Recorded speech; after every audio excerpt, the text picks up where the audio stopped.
Histoire d'en dire plus.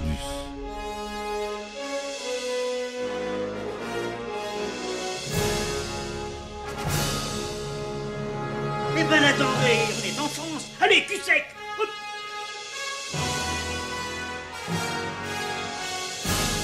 Personne ne veut le croire et pourtant c'est vrai. Ils existent, ils sont là, Tarnatata. Non. Il faut qu'on pète.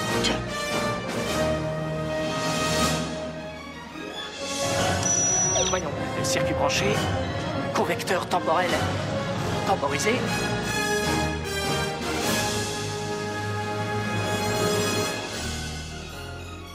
Bonjour, bienvenue sur Histoire d'en dire plus. Aujourd'hui, on parle d'un film véritablement culte, en tout cas en France. En tout cas, il est culte pour moi. C'est l'un de mes films favoris. Je ne l'avais pas abordé jusqu'ici.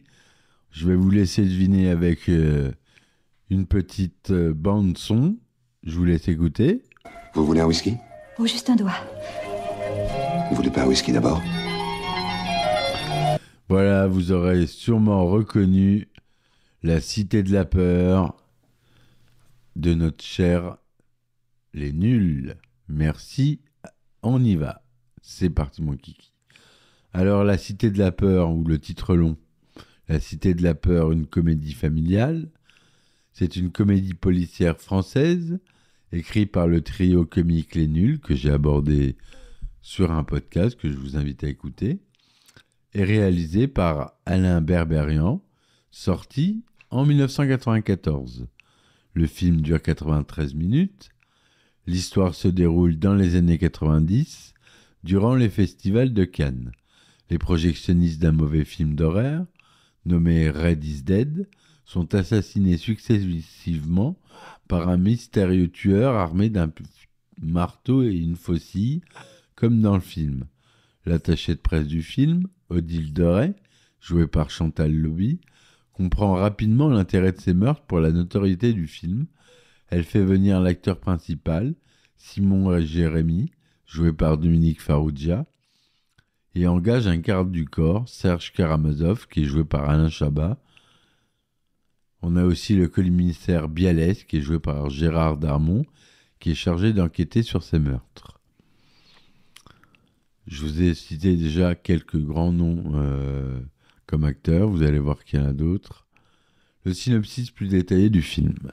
Le film commence sur une projection des dernières minutes de Red is Dead, un film d'horreur nanardesque dans lequel un tueur en série communiste tue ses victimes à la faucille et au marteau, à l'occasion du premier jour du Festival de Cannes. Lorsque le générique de fin apparaît, tout le monde a déjà quitté la salle au grand désespoir d'Odile Deray, l'attachée de presse, qui essaie de retenir un dernier critique de cinéma, joué par Dominique Besnéard, en le suppliant d'écrire un bon papier, mais celui-ci refuse. Alors qu'Odile quitte le cinéma dépité, le projectionniste du film est assassiné par un tueur de la même façon que dans le film. Le deuxième jour du festival, Odile réalise que le meurtre pourrait assurer une bonne publicité à son film. Elle décide alors de faire venir à Cannes l'acteur principal du film, Simon Jérémy, et d'embaucher un garde du corps. À l'aéroport de Nice, Odile retrouve le garde du corps, Serge Karamazov, et Simon. Alors qu'Odile retourne à la salle de projection et que Serge et Simon s'installent à l'hôtel Martinez, le nouveau projectionniste est assassiné. Odile découvre le corps et appelle la police. Le commissaire Bialès est alors dépêché sur place. À son arrivée, il s'interroge sur le sens des lettres tracées sur le mur après chaque meurtre. Un O en premier, suivi pour le deuxième meurtre d'un D. Odile est amené au commissariat pour y être interrogé. Bialès la soupçonne d'avoir commis les deux meurtres pour faire de la publicité de son film. Le troisième jour, une conférence de presse avec projection du film est organisée. Simon est présent pour répondre aux questions après la projection. Serge est chargé de protéger le troisième projectionniste, mais il souffre d'une indigestion qui le contraint à s'absenter aux toilettes. Sur le chemin, il rencontre une ancienne amie et se met à discuter. Pendant ce temps, le tueur élimine le projectionniste et s'enfuit sous les yeux de Serge, qui se lance à sa poursuite. Une interlude placée au milieu de la course-poursuite montre une scène à Veracruz où une femme achète un légume chez son épicier. Serge, qui n'a pas pu aller aux toilettes, a du mal à rattraper le tueur et finit par le perdre de vue, stoppé par un groupe de mimes protestant contre le cinéma parlant et par l'éclatement d'une de ses chaussures à la manière d'un pneumatique. Comme un pneu de voiture, quoi. En 3 jours et 3 meurtres, le film est devenu le film phare du Festival de Cannes et les producteurs du monde entier se le disputent. Le soir du 4e jour, Odile dîne avec le commissaire Bialès. Une tension sexuelle s'installe vite entre eux et la soirée se poursuit à l'appartement du commissaire. Pendant ce temps, Simon retrouve Serge complètement ivre dans une boîte de nuit où ce dernier lui avoue qu'il est vexé de ne pas réussir à séduire Odile alors qu'il a couché avec tous les autres clients qu'il a escortés. À l'appartement de Bialès, Odile et le commissaire viennent de faire l'amour lorsqu'Odile découvre accidentellement le costume du tueur dans la garde-robe de Bialès. Odile s'enfuit retrouver Serge dans la boîte de nuit pour lui annoncer sa découverte, mais celui-ci, toujours ivre, l'assomme rageusement dès qu'il la voit. Pendant ce temps, dans une scène bruitée à la bouche, un 4e projectionniste est assassiné. Le 5e jour, au restaurant de l'hôtel, Odile explique à Simon et à Serge qu'elle a trouvé un nouveau projectionniste. Serge s'interroge sur la signification des lettres retrouvées sur les meurtres, O-D-I-L, et elle conclut qu'il s'agit d'un tueur en série. Son explication pour capturer le tueur est interrompue par l'arrivée du nouveau projectionniste. Émile Gravier, une ancienne connaissance d'Odile, ayant une très mauvaise haleine.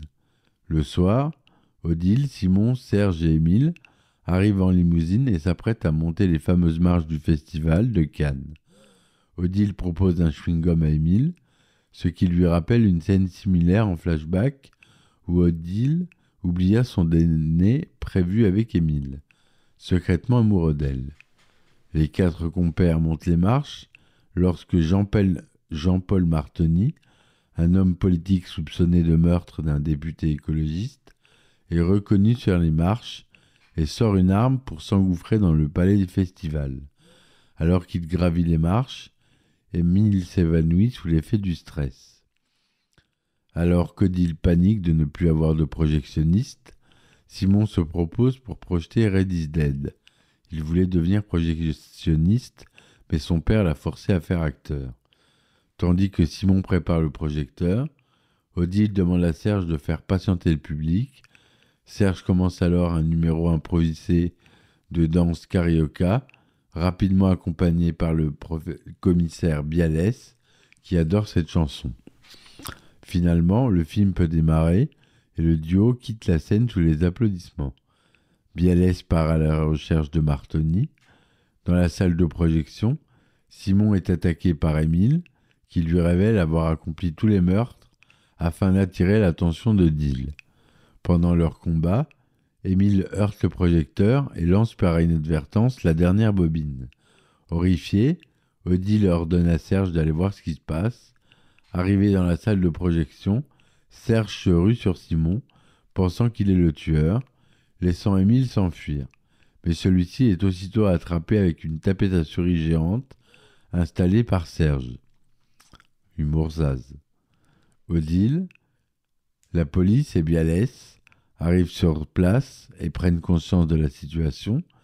Odile questionne alors le commissaire sur la présence du costume du tueur dans sa garde-robe, mais l'explication de celui-ci est couverte par la musique de fond. Soudain, Martoni surgit et prend Odile en otage. Après avoir tiré dans les genoux de Bialès pour prouver que son pistolet est chargé, Martoni est assommé par Émile, qui est parvenu à se libérer du piège à souris. Odile remercie Émile, mais celui-ci est abattu par Martoni. Alors qu'il agonise, Émile déclare son amour à Odile, qui lui offre un chewing-gum. Martoni est arrêté et Bialès est conduit aux urgences.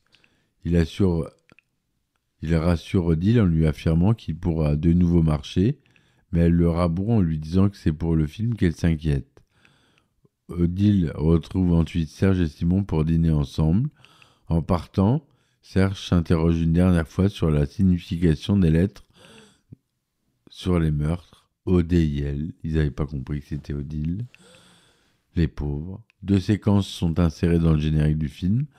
La première montre le journal télévisé le lendemain sur TV Soleil, où les 3 présentateurs ne peuvent pas faire la revue de presse sur le film Red is Dead en raison de la grève des journaux. La deuxième séquence est la suite d'interlude à Veracruz. La femme revient chez l'épicier car elle avait oublié d'acheter du beurre.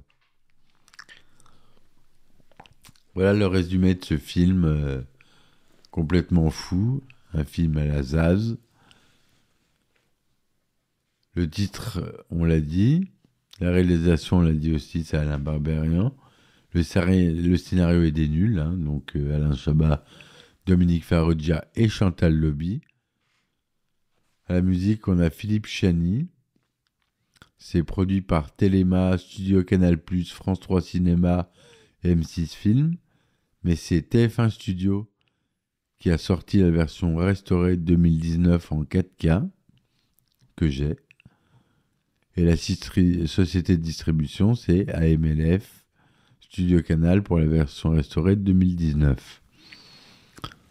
C'est tourné en français, avec quelques répliques en autre langue, de l'anglais, du suédois, School of Instru. Ah non, ça je suis bête, c'est du suédois. Couleur, 35 mm, 2/35e, son Dolby SR. Le film a fait plus de 2 279 190 entrées en France, classé tout public. Il est sorti le 9 mars 1994.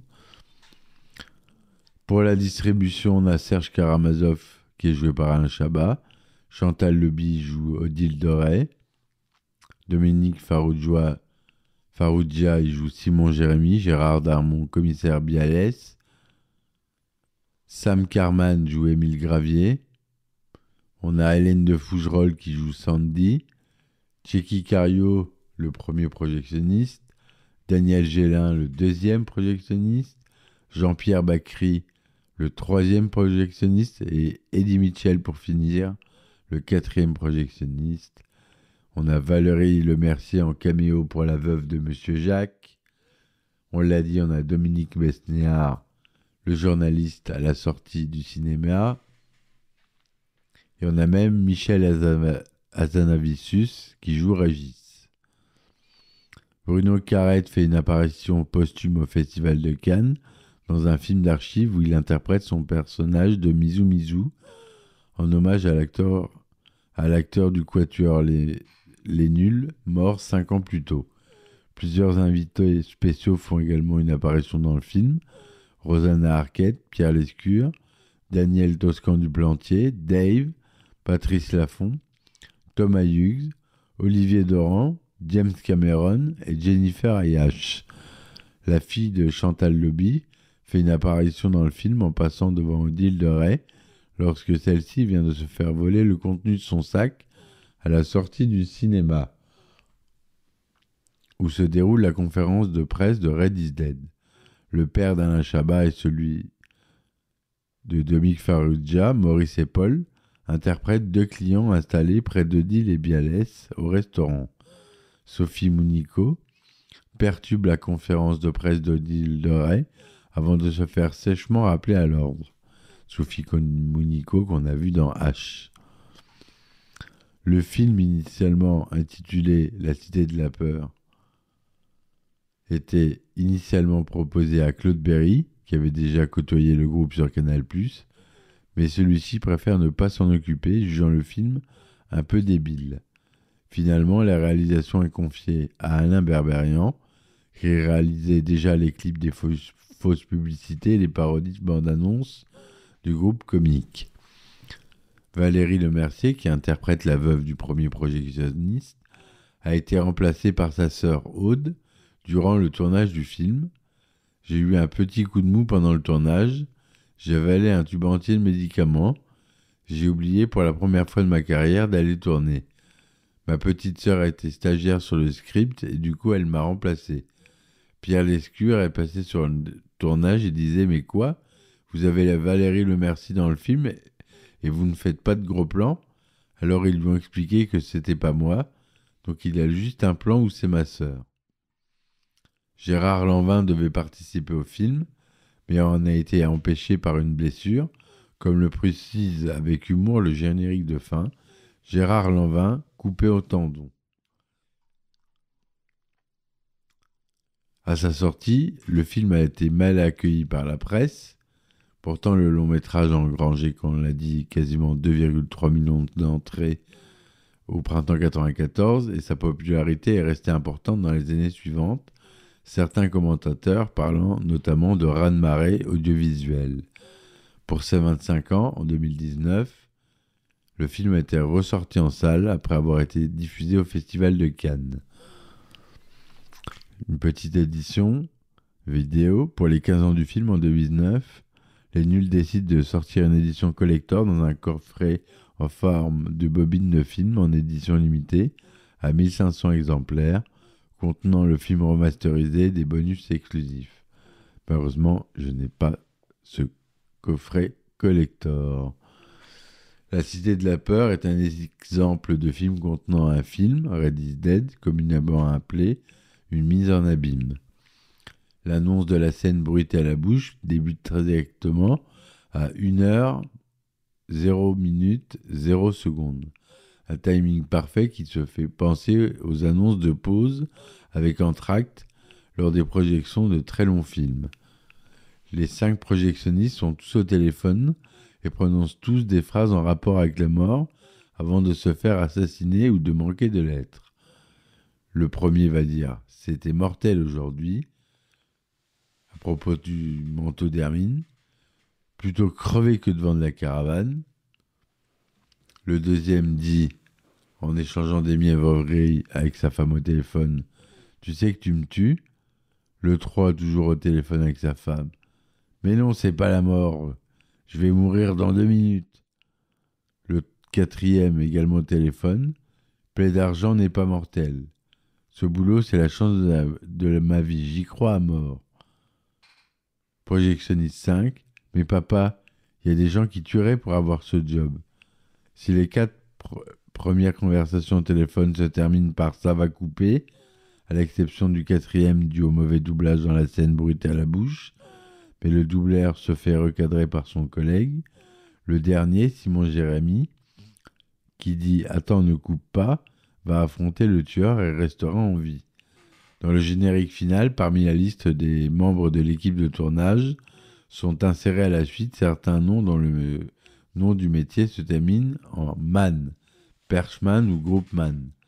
Le nom de super-héros, eux aussi en man, ainsi que leur alias Batman, Bruce Wayne et Spider-Man, Peter Parker. On peut aussi dire à l'écran que la première veuve n'a pas mis 16 sucres, mais seulement 15 dans la tasse de thé.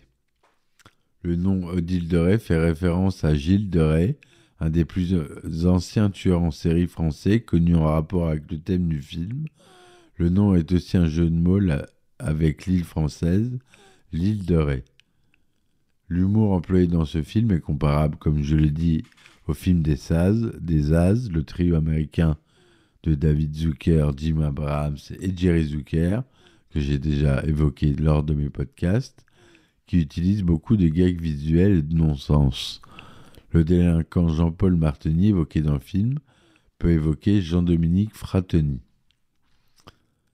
Serge Karamazov dit à chaque fois qu'il se présente « Serge Karamazov, aucun lien, je suis fils unique ». C'est une référence au frère Karamazov de Dostoïevski. Bad Taste, de Peter Jackson, son premier film, est une est référencé dans le film, en particulier pour le générique, qui a fortement inspiré celui de ce film. On a comme référence Evil Dead pour Red is Dead, qui en reprend l'intrigue et l'imagerie. Terminator, lorsqu'un homme frappe à la porte de l'hôtel en demandant Sarah Connor. Pretty Woman pour la séquence de shopping avec la même chanson de Roy Orbison, Oh Pretty Woman. Love Story pour la musique jouée à un doigt par le pianiste du restaurant Odile et le commissaire. Point Break, quand Serge Karamazov rate sa cible et tire en l'air, parodie de Keanu Reeves. Les aventures de Rabbi Jacob, pour la scène de l'interrogatoire d'Odile où l'on souffle à l'oreille de Gérard Darmon pour la sentence que recevra Odile, parodie de la sentence de Slimane où Darmon joue le même rôle. Basic Instinct pour la scène de l'interrogatoire d'Odile. Bodyguard pour la scène de l'arrivée en voiture avant la montée des marches. Les Incorruptibles lorsqu'on dépose un journal devant un hôtel et que l'on voit Odile descendre l'escalier entouré de nombreux assistants. C'est une parodie de Robert De Niro qui incarne Al Capone dans le film de Brian De Palma. De plus, on voit une clocharde poussant au ralenti un caddie sur les marches du festival. Clin d'œil aux Incorruptibles et au cuirassé Potemkin. Sans mobile apparent, le décompte des jours dans le film reprend la même présentation et le même style de jingle que dans le film de Philippe Labro. Les deux films se dérouleront d'ailleurs sur la Côte d'Azur, l'un à Cannes, l'autre à Nice. Dans les jeux vidéo, il faut savoir que ce film, il a marqué notre génération, et notre génération, maintenant, elle travaille, elle est décisionnaire dans les sociétés de jeux vidéo, et notamment pour les doublages en français. Et dans de nombreux jeux, les versions françaises ont des références à notre cher film. Par exemple, Red Dead Redemption contient des succès sur Xbox 360 ou des trophées sur PlayStation reprenant des éléments du film. Par exemple, gagner au poker menteur sans perdre 2D fera gagner le succès ou trophée du bluff Martoni, réplique du film. Terminer le jeu à 100% fera débloquer le succès Red is Dead, nom du film diffusé dans la Cité de la Peur. Dans Grand Theft Auto 4, lors de la mission Taking in the Trash, on peut entendre les boueurs dire une réplique de la Cité de la Peur, et après son crâne, paf, pastèque, réplique dite par un Chabat, lorsqu'il raconte comment son patron a tué l'un de ses anciens collaborateurs en le jetant dans la broyeuse d'un camion poubelle. Dans la version française de Grand Theft Auto The Ballad of Gay Tony, lorsque le personnage principal, Louise Lopez, est harcelé au téléphone par Ray Bulgarine, il termine la discussion téléphonique par la fameuse réplique « Ça va trancher, chérie ». Toujours dans la version française de Bulletstorm, on peut entendre la réplique « Prenez un chewing-gum, Émile ». Dans Hearthstone Heroes of Warcraft, le texte d'ambiance de la carte faucheuse en Arcanite est « Oh, attention chérie, ça va couper ». Dans Minecraft édition PS4, un succès consistant à récolter du soufre d'Ender Dragon se nomme « Prenez un chewing-gum, Émile », en référence à la réplique de Dill dans le film. Voilà toutes les références qu'on peut retrouver dans ce film. Et là, on peut voir à ces références qu'il est culte pour un bon nombre d'entre nous.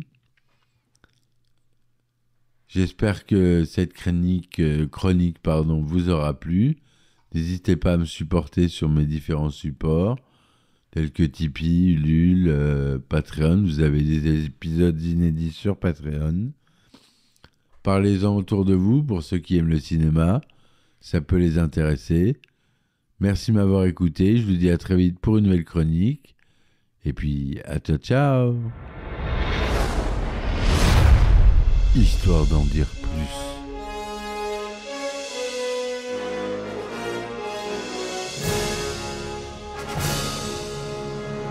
Eh ben attendez, on est en France. Allez, cul sec.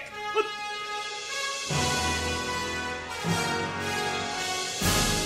Personne ne veut le croire et pourtant c'est vrai, ils existent, ils sont là, Tarnatata. Le globe. Le globe. Il faut qu'on pète.